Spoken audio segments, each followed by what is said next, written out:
ஆக்சுவலாக சூப்பராக வந்துருக்குங்க. பிளாக் பஸ்டர் படம். இட்லி கடை வந்து வியாபாரம் ஆகிடுச்சு. ப்ளஸ் வந்து வேகலைங்கிற நல்லா வெந்திருக்கு. சூப்பராக இருக்குது. நல்லா இருக்குது ஃப்ளேவர். அவரோட டேரக்ஷன் பார்த்திங்கன்னா அவருக்குன்னு தனி ஃப்ளேவருங்க. எல்லோரும் மாதிரிலாம் அவர் பண்ண மாட்டாருங்க. அவருக்குன்னு தனி ஃப்ளேவர். இவர் வந்து யார் கூட ஒப்பிடவும் கம்பேரே பண்ணக்கூடாது. ஏன்னா இப்போ செல்வராகவன் சார் கூட நான் கம்பேர் பண்ண மாட்டேன். பிகாஸ் இவர் வந்து அவரோட தொழில் கற்றுக்கிட்டு அவர் ஸ்டைலில் அவர் பண்ணியிருக்காரு. அவர் வந்து அவரோட இண்டிவிஜுவாலிட்டி காமிச்சிருக்காரு. ரொம்ப சந்தோஷமாக இருக்குது. ஏன்னா நான் பவர் பண்ணி பார்த்துருக்கேன். அதுலேயும் செம்ம டச் பண்ணார். இதுலேயும் வேறு லெவல் பண்ணியிருக்காரு. இது தொடர்ந்து அவர் பண்ணணும். எமோஷனல் எடுக்கிறதாங்க நல்லது. அதுதாங்க டச்சு, டேரக்டர் டச்சு. ஒரு டச்சு சூப்பராக இருக்குது. இதில் ஒரே மெசேஜ் சொல்லியிருக்காருங்க. நம்ம அகிம்சையை தான் இருக்கிறதுல தலை சிறந்த ஆயுதம்ங்க. அதை வந்து யாரும் மிஸ்யூஸ் பண்ண தேவையில்ல. நம்ம அமைதியாகவே இருப்போம். ஒருத்தர் அடிக்கிறான்னா அடி வாங்கிட்டு போயினே இருங்கன்றாரு. ஏன்னா நம்ம நாட்டில் வந்து நிறைய வன்முறைகள் நிறைய நடந்துகிட்ருக்கு. அதை நான் பேச விரும்பலை. ஸோ அகிம்சையாக இருங்க, அவ்வளோதான். அந்த வார்த்தையை நானும் ஃபாலோ பண்ணுவேன். அந்த காம்பினேஷன் அவர் ஒத்து போயிருக்கு. ஃபார் எக்ஸாம்பிள் அவர் அப்பா அவரும் டேரக்டர் தான். அவரும் எல்லாம் பார்த்துட்டு வந்தவர் தான். ஸோ ஐயா வந்து சூப்பராக நடிச்சிருக்காரு. அவர் நடிப்பை பற்றி சொல்கிறதும் நான் ஒரு ஆள் இல்லை. தேங்க்யூ. அவரோட வில்லத்தனை சூப்பராக பண்ணியிருக்காருங்க. இது ஃபேமிலி ஒரு வில்லத்தனால அந்த இதுக்கு ஏற்ற மாதிரி தானே பண்ணியிருக்காரு. சூப்பராக இருக்குது. அண்ணா ரொம்ப சந்தோஷம். அவங்க இதுக்கப்புறம் ஒரு 5 படம் 100 படம் நடித்தா கூட நான் பார்ப்பேங்க. அந்தளவுக்கு அவங்க காம்பினேஷன் தொடர்ந்து சூப்பராக இருக்குது. அவங்களோட ஃப்ரெண்ட்ஷிப் காம்போ, கெமிஸ்ட்ரி, அவங்களோட லவ், அந்த சீன் ப்ரெசன்ஸ் எல்லாம் சூப்பராக வந்துருக்குங்க. இதுவா மொத்தம் ஒரு குடும்பமாக படமாக தான் இருக்கும். இது யாருக்குன்னு நான் சொல்லவே மாட்டேன். ஓகேங்களா? எல்லோரும் பார்த்துட்டு அண்ணனுக்கு சப்போர்ட் பண்ணுங்கள். தேங்க்யூ. நல்லா அருமையாக இருக்குண்ணா.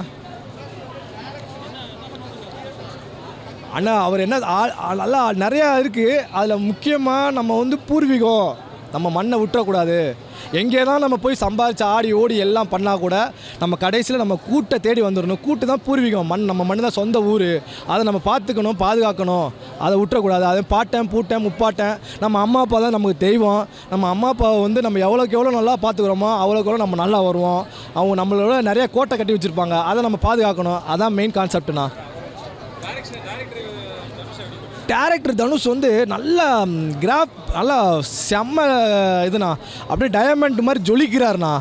எல்லாமே அந்த எப்படி சொல்கிறது, அந்த சினிமாட்டோகிராஃபியாக இருக்கட்டும், அப்புறம் அந்த ஆர்ட் டேரக்டராக இருக்கட்டும், அப்புறம் காஸ்டியூமாக இருக்கட்டும், எல்லாமே சூப்பராக பண்ணியிருக்காரு. டேரக்டராக நல்லா ஜொலிக்கிறாருண்ணா. நல்லா இருக்குது, நறுக்குன்னு இருக்குது, நல்லா வெறித்தனமாக இருக்குது. வில்லன்னா இப்போ கொஞ்சம் ஸ்ட்ராங்கான வில்லனாக இருக்குது. எல்லா படத்தை கம்பேர் பண்ணும்போது இதில் கொஞ்சம் ஸ்ட்ராங்கான வில்லனாக இருக்குது. ஆனால் ராஜ்கிரண் தெய்வீகண்ணே, ஒரு திவ்யம். அவரை பார்க்கும்போதே ஒரு தெய்வீகமாக நல்லா நடிச்சிருக்காருண்ணா.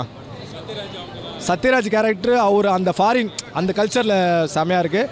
அதோட பார்த்திபன் சார் கேரக்டர்னால் பேசும் பொருளாக இருக்குது. பயங்கரமாக இருக்குது. மியூசிக் அவர் பாருங்கள், ஒவ்வொரு கேரக்டருக்கும் ஒவ்வொரு மியூசிக் போட்டிருப்பாரு. அவ்வளோ அழகாக இருக்கும். புல்லரிச்சு போயிடுச்சு நமக்குலாம். அப்படியே பேக்ரவுண்டில் மியூசிக் போடும், புல்லரிச்சு போயிடும். எமோஷனலாகவும் கனெக்ட் ஆகும். ஆனால் நம்ம தமிழ் கல்ச்சர், தமிழ் பண்பாடு, அவங்களுடைய அவங்களுக்கான படம்ண்ணா. நல்லா பார்க்க நல்லாயிருக்கும். தனுஷ் கொடுத்த ஒரு மிகப்பெரிய இட்லி கடை ட்ரீட்டு தான் சொல்லணும். விதவிதமாக இட்லி கொடுத்து அசத்திட்டார். அவர் இன்னும் இயக்கணும் நிறைய படம்னு சொல்லி ஆசைப்பட்றேன். அது அவரே இயக்குனதுனால தேவையில்லாததெல்லாம் பில்டப் சீன்ஸோ தேவையில்லாத சீன்ஸோ இல்லை. நிறைய படம் பார்ப்போம், டைரக்டர் வச்சிட்டாரு அப்படின்னு சொல்லுவாங்க. அது மாதிரி அன்வான்ட் சீன்ஸ்லாம் தூக்கி கடாசிருக்காங்க. அந்த எடிட்டருக்குமே தேங்க்ஸ் சொல்லணும். அண்ட் ஜிவி ஆசிட்டி சூப்பராக இருக்குது மியூசிக்கு. அந்த சொகமா பாட்டெல்லாம் இவர் வந்து ஒரு அப்பாவாக எடுத்திருக்காருன்னு தான் சொல்லணும். ஏன்னா சின்ன பசங்கள்லாம் வர மாதிரி அவரோட பசங்க வந்தால் கூட என்ஜாய் பண்ணுவாங்க. எதுவுமே ஒரு ஆபாசமாக எதுவுமே இல்லை, ஃபேமிலியாக கொண்டாடுற மாதிரி இருக்குது. அண்ட் தனுஷ் அண்டு நித்யாவோடைய அந்த சொகமா பாட்டு வந்து பார்த்திங்கன்னா அந்த இஞ்சி இடுப்பழகை எப்படி இப்போ ரீமேக் பண்ணி கொண்டாடுறாங்க, அந்த மாதிரி எல்லோரும் கொண்டாடுவாங்க. அந்த மாதிரி சின்ன சின்ன மாண்டேஜஸ் கூட ரொம்ப அழகாக பண்ணியிருக்காங்க. அந்த சீன், அந்த சாங் ஃபுல்லுமே. அதில் அவங்களோட நடிப்புமே எப்படி அந்த ரேவதி கமல் மாதிரி செமையாக இருக்குது, செம வைபாக இருக்குது. நித்யா மேம் வந்து கொஞ்சம் உடம்பு கம்மி பண்ணணும். அட்லீஸ்ட் ஒல்லியாக இருக்கிற மாதிரி கேமரா எடிட்ஸ்லையாவது காட்டணும். ரொம்பவும் கொஞ்சம் அக்கா மாதிரி தெரியுது நித்யா மேடம். ராஜ்கிரண் சார் சூப்பராக இருக்குது. இவர் ஆல்ரெடி இந்த மஞ்சப்பை கூட இவர் ப்ரொடியூஸ் பண்ணி இவங்க எடுத்தது நல்லாயிருக்கும். அவர் நடித்தது இவங்க காம்பினேஷன் நல்லாயிருக்கு. ராஜ்கிரண் அவங்க அப்பா குழந்த சீனு, அம்மா குழந்த சீனு நல்லாயிருக்கு. இந்த அம்மியிலலாம் குழந்தை வைக்கிறாங்கள்ல, அதெல்லாம் சான்ஸே இல்லை. ரொம்ப வைபாக இருந்தது. ஆக்டிங் வந்து அவர் கமல் சார் ரேஞ்சுக்கு எங்கேயோ போயிட்டே இருக்கார். அவர் ஒவ்வொரு படத்துலையுமே அவர் அப்படியே வளர்ந்துட்டே இருக்கார். டைரெக்ஷன் வந்து சில குறைகள் இருக்குது, ஆனால் நல்ல படம். It is not a bad example. Good டைரக்டராக வந்து அவருக்கு 75 மார்க்ஸ் தரேன். இதுக்கு வந்து 100க்கு 200 மார்க்ஸ் தரேன். ஆக்டிங் வந்து சான்ஸே இல்லை. என்ஜாய். இப்போது ஆக்டர் நல்லா நடிச்சிருக்கலாம், ஆனால் நமக்கு பார்க்குறதுக்கு என்ஜாயாக இருக்கணும். அந்த என்ஜாய் வந்து அவர் வர்ற ஒவ்வொரு சீன்லேயுமே கொடுக்குறாரு. காமெடி இன்னும் கொஞ்சம் வச்சுருக்கலாம். இந்த இளவரசு வர சீன்லாம் கொஞ்சம் காமெடி இருக்குது. போரா போல் காமெடி ரசிகர்கள் இருப்பாங்களே, அவங்களுக்கு கொஞ்சம் கம்மியாக இருக்குது. லாஸ்ட்டு வர காமெடி நல்லாயிருக்கும். அந்த ஃபஸ்ட்டு வர காமெடி, லாஸ்ட்டு வர காமெடி, அது கொஞ்சம் நடுவுலையும் நிறைய வச்சுருக்கலாம். கிளைமேக்ஸ் சிரிச்சுட்டே இருந்தாங்க, என்ஜாய் பண்ணாங்க.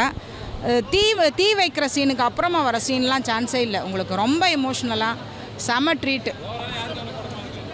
ஓவராலாக தனுஷ் ரசிகர்கள் ப்ளஸ் பெண்களுக்கான படமாக இருக்கும். பெண்களுக்காக எடுப்பாங்க இல்லையா படம், இவர் எடுப்பார்ல, இவர் டி ராஜேந்தர் எடுப்பார்ல, அது மாதிரி ஃபேமிலி ஸ்டோரி.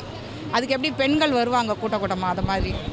உண்மையாக சொல்லலாம், இட்லி கடை செம்ம ஃபீலாக, நல்லா காமாக ரிலாக்ஸாக. நான் என் ஃபேமிலியை கூப்பிட்டு வராமல் விட்டுட்டேனேன்னு வருத்தப்படுறேன். ஓப்பனாக சொல்லணுன்னா ஃபேமிலியோடு பார்க்கும்போது ஒரு ஃபீல் இருக்குல்ல, அந்த ஃபீல் வந்து செம்மையாக கொடுத்துருச்சுன்னே சொல்லலாம்.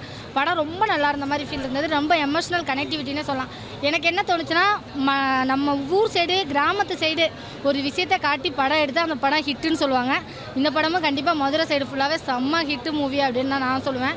ஏன்னா அந்த கிராமத்தை அவ்வளோ அழகாக காமிச்சிருப்பாங்க. நம்மளுக்கே ஒரு வாரம் ஊருக்கு போய் வாழ்ந்துட்டு வந்துடலாமா, இந்த மாதிரி ஒரு வில்லேஜுக்குள்ளே போயிட்டு வந்துடலாமா அப்படிங்கிற அளவுக்கு தோன்ற விஷயமா இருந்தது. படத்தில் சொல்ல வந்த விதம், கருத்து எனக்கு ரொம்ப பிடிச்சிருந்துச்சு. ஓப்பனாக இந்த டைமில் தேவைப்படுற கருத்து. அவன் வாங்கன்னு படிச்சுட்டு வெளிநாட்டில் போயிட்டு கடைசி பார்த்திங்கன்னா அவனுக்கு அடிமையாக தான் வாழ்ந்துகிட்டு இருக்கோம். நம்ம அம்மா அப்பாவை மறந்துட்டோம், நம்ம அக்கா தங்கச்சியை மறந்துட்டோம், அவங்களோட வாழ்கிற வாழ்க்கையை மறந்துடுறோம், எல்லாமே மறந்துடும். பணம்னு ஓடிக்கிட்டே இருக்கும். ஆனால் நீ உன் ஊரில் உன் மண்ணில் 10 ரூபா சம்பாரித்து வாழ்கிற வாழ்க்கை வந்து வேறு எதுலேயுமே வராதுங்கிறத ரொம்ப தெளிவாக காமிச்சிருந்தாங்க. சூப்பராக இருந்த மாதிரி இருந்தது. தனுஷோட பர்ஃபார்மன்ஸ் வேறு லெவலில் இருந்தது. ஓப்பனாக சொல்லலாம். இன்னொருத்தவங்களுக்கு முக்கியமாக சொல்லணும், ஜிவி பிரகாஷ் சாரோட மியூசிக் ரொம்ப தேங்க்ஸ் சொல்லணும்னு நினச்சிட்டு இருக்கேன். ஏன்னா ரொம்ப வருஷம் ஆச்சு நம்ம அந்த கருப்பசாமி சாங்கு, அந்த வைப்பு, அந்த மியூசிக் பார்த்திங்கன்னு வச்சுக்கோங்களேன், எவ்வளோ பெரிய ஆளாக இருந்தாலும் டான்ஸ் ஆட வைக்கும். அந்த மியூசிக்கை ரொம்ப வருஷம் கழிச்சு நம்ம ஸ்க்ரீனில் பார்த்த மாதிரி இருந்தது. ஏன்னா ஃபுல்லாக வெஸ்டர்னாக கேட்டு நம்ம மியூசிக்கே மறந்துட்டோம். நம்மளோட ஒரிஜினல் மியூசிக்கை வந்து நான் உண்மையிலே ஸ்க்ரீனில் பார்த்த ஃபீல் இருந்தது. அந்த ஒரு கோயிலில் வச்சுட்டு ஒரு சாமியார் ஒரு பாட்டு பாடிட்டே இருப்பார் நைட் டைமில், அந்த ஒரு இதெல்லாம் இருக்குது பார்த்திங்களா, அதெல்லாம் சூப்பராக இருந்தது. வில்லேஜ் சைடில் இருக்கவங்க யாரும் என்றைக்கும் யாரையும் விட்டு கொடுக்க மாட்டாங்கன்னு சொன்ன விதம் ரொம்ப நல்லா இருந்தது உண்மையிலே. ரெண்டாவது ஹீரோனி ஆக்டிங் வேறு லெவல். உண்மையிலே அது வந்து வில்லேஜ் பொண்ணான்னு ஒரு டவுட் வேறு வந்துருச்சு. மதுரைக்கார பசங்கள்லாம் பார்த்தீங்கன்னா நம்ம வீட்டு பிள்ளை தான் போயிருக்கோன்னு சொல்லி தூக்கிட்டே போயிடுவாங்க. அந்த அளவுக்கு ஒரிஜினலாக நான் நம்ப ஆரம்பிச்சிட்டேன், இது ஊர்க்கார பிள்ளை தான் அப்படிங்கிற அளவுக்கு. ஏன்னா அந்த கனகாமரம் வைக்கிற ஸ்டைல் பார்த்திங்கன்னா ஊர் சைடில் இருக்க பிள்ளைங்கிட்ட மட்டும்தான் அந்த ஒரு ஸ்டைல் ஒன்று வரும். அது அப்படியே ரியாலிட்டியாக கொடுத்துருந்தது. படம் முழுக்கவே சூப்பராக இருந்த மாதிரி இருந்தது. ரொம்ப நல்லா இருந்தது படம். உண்மையிலே ரொம்ப நல்லா இருந்தது. ஃபஸ்ட்டு ஒரு 10 மினிட்ஸ் கொஞ்சம் ஸ்லோவாக போகிற மாதிரி இருக்கும். அதை தாண்டி படம் சூப்பர்னே சொல்லலாம்.